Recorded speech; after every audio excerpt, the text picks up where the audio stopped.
Hi hello నమస్తే, నేను మీ రావలి. మీరు చూస్తున్నది మా వార్త ఛానల్. ప్రత్యేకంగా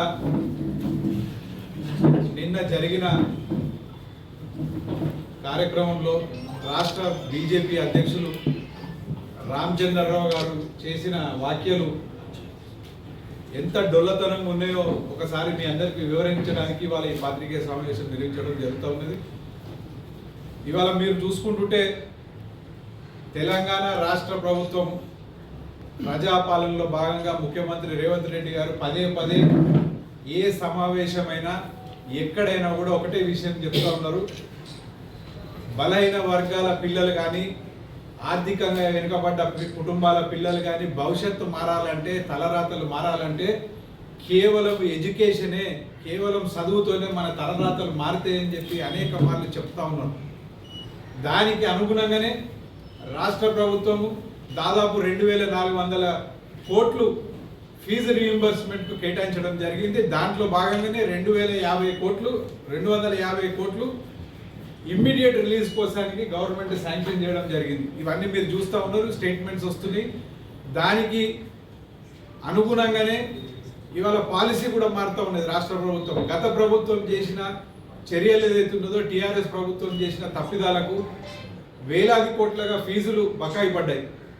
బకాయి పడడానికి కారణం ఏమిటంటే ఇవాళ కాలేజీలను అనడానికి లేదు, ప్రభుత్వాన్ని అనడానికి లేదు, ఎవరిని అనడానికి లేదు. ఎందుకంటే ఆ ఫీజులు ఎటుపోతున్నాయో తెలియలేని పరిస్థితి, మరి అర్హుల అనర్హుల అని ఏది తెలియలేని పరిస్థితులలో ఆర్థిక సంక్షోభం రాష్ట్ర ప్రభుత్వం ఏర్పడ్డ పరిస్థితుల్లో అవి కొంచెం పెండింగ్ ఉన్నా కూడా కొత్త పద్ధతిలో కొత్త పాలసీ తీసుకొచ్చి నేరుగా విద్యార్థి యొక్క అకౌంట్కు పైసలు వెళ్ళే విధంగా ప్రభుత్వం చర్యలు చేపడతా ఉంటే ఇది మనందరం హర్షించాల్సిన విషయం.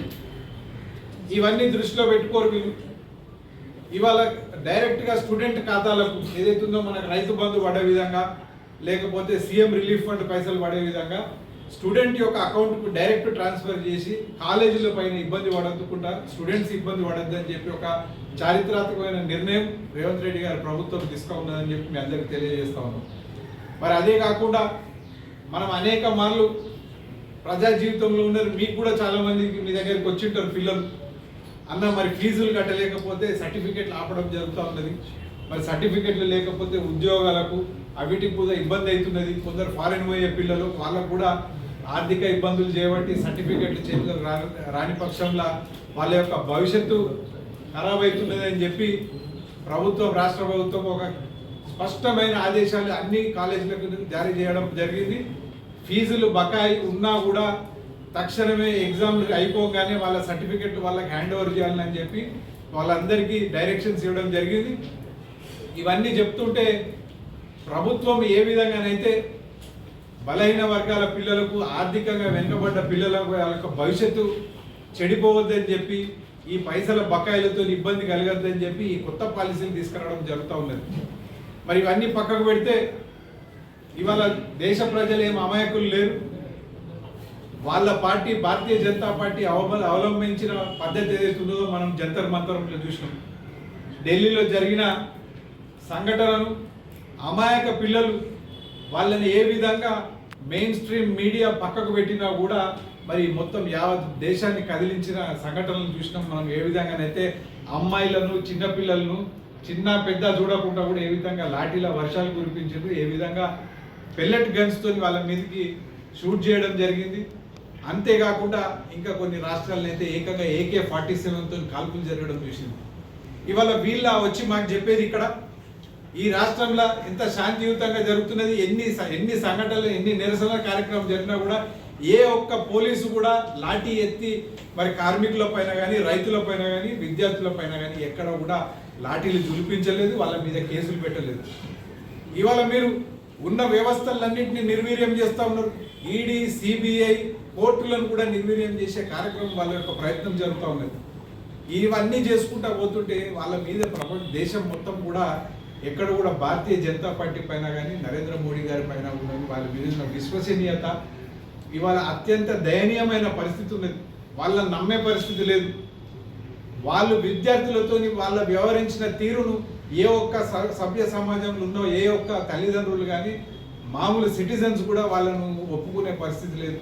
ఇవాళ అవన్నీ నీట్ పరీక్షలు అయితేంది, సిబిఎస్ఈకి సంబంధించిన వాల్యుయేషన్ సిస్టమ్లు అయితేంది, ఏ విధంగానైతే వేలాది మంది లక్షలాది మంది కుటుంబాలు రోడ్డు పాలైనో అవన్నింటినీ కప్పిపుచ్చుకొని ప్రభుత్వం పైన బురద జల్లే కార్యక్రమంలో భాగంగానే రామచంద్రరావు గారు నిన్న కరీంనగర్లో లడాయి అని చెప్పి ఏదో ఒక పేరు పెట్టుకొని ముందుకు వచ్చింది. ఇవాళ వారిని సూటిగా ప్రశ్నిస్తున్నాం మేము. భారతీయ జనతా పార్టీ పాలిత ప్రాంతాలలో ఎన్ని ప్రాంతాలలో వీరు ఫీజు రియంబర్స్మెంట్ ఇస్తున్నారు అది చెప్పండి చాలు మాకు.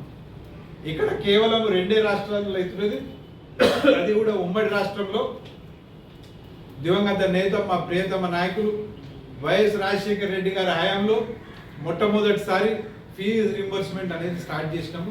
అది అన్ని సర్కార్లు చేసుకుంటూ వస్తున్నది. ఇవాళ కాంగ్రెస్ పార్టీ కూడా దాన్ని ఏదో విధంగా ఆ అమౌంట్ను పెంచి ఇంకా అనేక మంది విద్యార్థులను, ఇంజనీర్లు, డాక్టర్లు, చార్టెడ్ అకౌంటెంట్లు రకరకాల కార్యక్రమాలను వాళ్ళని ముందుకు తీసుకుపోయే కార్యక్రమంలో భాగంగా ఏదో వాళ్ళ యొక్క రాజకీయ ఉనికి ఏదో 10 మంది కొట్లాడుకుంటుంటే వీళ్ళు కూడా దాంట్లో ఏదో చేరినట్టు ఇవాళ వీళ్ళ అవసరము విద్యార్థులకు లేదు.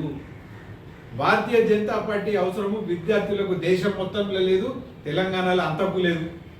వాళ్ళ పక్షాన్ని వాళ్ళ ముఖ్యమంత్రి కానీ వాళ్ళ మంత్రివర్గ సభ్యులు కానీ వాళ్ళే పోరాడుతూ ఉన్నారు. వాళ్ళందరికీ మంచి జీవితాలు రావాలని చెప్పి ఇవాళ మీరు చూస్తూ ఉంటే ప్రతి నియోజకవర్గానికి పెద్ద ఎత్తున ఇంటిగ్రేటెడ్ రెసిడెన్షియల్ స్కూల్స్ పెడతా ఉన్నారు.